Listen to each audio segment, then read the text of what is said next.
रावत साहब, एक वकील के तौर पे आपकी बड़ी पहचान रही, लेकिन मेरी दिलचस्पी ये है कि आप वकालत पढ़ते-पढ़ते इधर राजनीति की तरफ आपका रुझान कैसे हुआ? देखिए, दरअसल मेरे पिताजी का स्वर्गवास हो गया जब मैं 7वीं में पढ़ता था। जी। और मेरी माँ ने मुझे पाला-पोसा, बाकी कोई बड़ा हमारे परिवार में था नहीं। और हम लोग मूलतः यहाँ राजस्थान में रहे बहुत वर्षों तक। उसके बाद मेरे लगभग 4 पीढ़ी पहले सीतामऊ दरबार ने एक गाँव मध्य प्रदेश में दे दिया। जी। मेरे पिताजी का जन्म वहीं हुआ। वो बड़े हुए तो उसके बाद राजस्थान में वापिस इस टैला गाँव में आए। जी। तो हम लोग उस संक्रमण काल से गुज़र रहे थे यहाँ। और उनका स्वर्गवास हो गया तो जैसे कैसे भी मेरी माँ ने मुझे पढ़ाया। कुछ ट्यूशन करके पढ़े, कुछ और काम करके पढ़े। पढ़ाई होने में अजमेर में जब लॉ करने के लिए मैं यहाँ आया, जी। तो मुझे यहाँ बहुत लोगों के संपर्क में आने का अवसर मिला। मैं हिंदुस्तान समाचार का काम मुझे दिया संघ वालों ने। जी। और उसके बाद मेरा जब बड़े व्यक्तित्वों के साथ मिलना, उनका साक्षात्कार लेना, उनकी मीटिंग्स को अटेंड करना, उनको सुनना, जी। ये सब कुछ करने के बाद जो मुझे लगा वो ये लगा कि मैंने वकालत तो मेरे जीविकोपार्जन के लिए आवश्यक थी और वो मैंने की। जी। और तो मुझे ये लगा कि क्या समाज में हम वह सब काम कर सकते हैं जो मेरे पुरखों ने किया। जी। मैं चारण कुल में पैदा हुआ। मेरे पुरखों ने यश और कीर्ति का इतिहास भी रचा। जी। उन्होंने योद्धाओं को प्रेरित भी किया। जी। और उन्होंने नैतिकता को लेकर के जितना साहित्य का सृजन किया, जी। क्या लोकतंत्र में ये काम हो सकता है क्या? जी। और फिर एक घटना ने मुझे चुनावी राजनीति में न उतरने के लिए प्रेरित किया। एक बार मैं और माननीय ललित किशोर जी चतुर्वेदी जी, हम एक बहुत बड़े रावत नेता थे। पहले वो एमएलए भी रहे। हम उनके पास गए कि आप हमारे टिकट पे चुनाव लड़ लीजिए। जी। उन्होंने कहा, do you think that I am idiot? So I will contest the election on the ticket of this bloody BJP. ओ। क्या है तुम्हारे पास? और ये बात सही है कि उस समय हमारे पास पार्टी का बड़ा आधार, जनाधार ग्रामीण क्षेत्र में नहीं था जी। स्थायी रूप से। और उस वक़्त उस दिन बीजेपी के नाम पे लोगों को। उसलिए मैंने तय किया और मैंने उस समय उनको कहा कि मैं जीवन पर्यंत कोई चुनाव नहीं लड़ूंगा।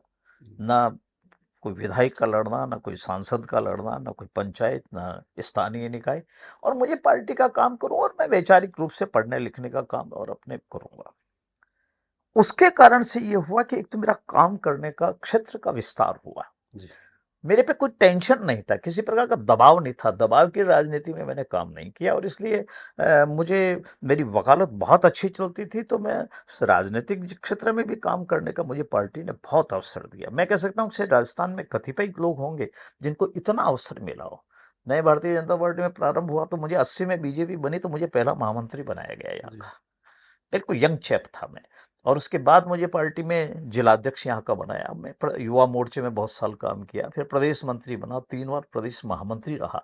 जी। तो फिर मुझे यूआईटी चेयरमैन बना दिया। यूआईटी चेयरमैन मेरे जीवन का एक वो था कि जिसमें मुझे पृथ्वीराज चौहान का स्मारक बनाने का अवसर मिला, दाहिर जी। सेन का काम करने का मिला, नगरीय क्षेत्र में और अन्य अन्य प्रकार के विकास के काम का मुझे एक अवसर मिला। जी। और उसके तुरंत बाद मुझे यूँ कहना चाहिए कि उसमें वाजपेयी जी यहाँ आए हमारे कार्यक्रम में, माननीय अडवाणी जी आए, माननीय भैरव सिंह जी आए, सरकार के सारे लोग आते थे। और जी। मुझे उनके संपर्क में और उनको सुनने के बाद हमको ये लगा कि विस्तार और काम का किया जा सकता है।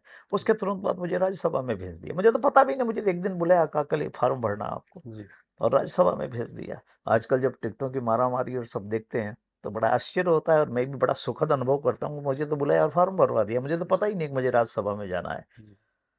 उसके बाद में आया, आने के बाद में फिर पार्टी में अलग अलग दायित्व मेरे पास रहे। मैं 7 बार उपाध्यक्ष रहा। सब अध्यक्षों के साथ लगभग मैंने काम किया। जी। बस मुझे अध्यक्ष नहीं बनना था, ये मैंने हाथ पानी ले रखा था कि मैं पार्टी का अध्यक्ष नहीं बनूंगा। जी। और बाकी मुझे कोई काम करा ले पार्टी, जो कराना चाहे। तो अवसर मिला। फिर वसुंधरा जी ने एक बार मुझे कहा कि आपको सरकार में काम करना है।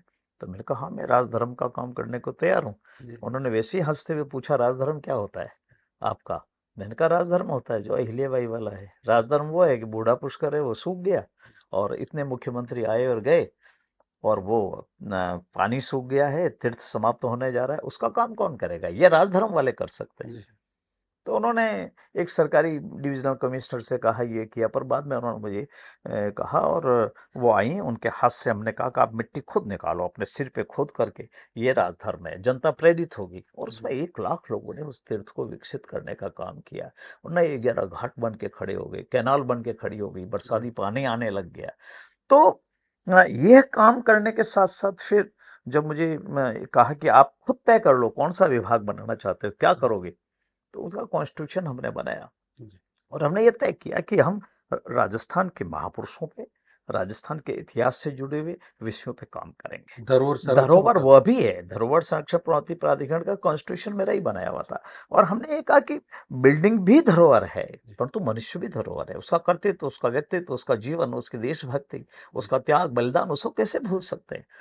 और वह काम करने का जो अवसर मिला, मैं निश्चित रूप से कह सकता हूँ कि देवताओं को तो होगा ही उपलब्ध, मैं नहीं कह सकता, उनके बारे में नहीं कर सकता हूँ, पर मनुष्य योनि में इससे श्रेष्ठ काम करने का अवसर शायद किसी और को नहीं मिला होगा, जो मुझे काम करने का मौका मिला।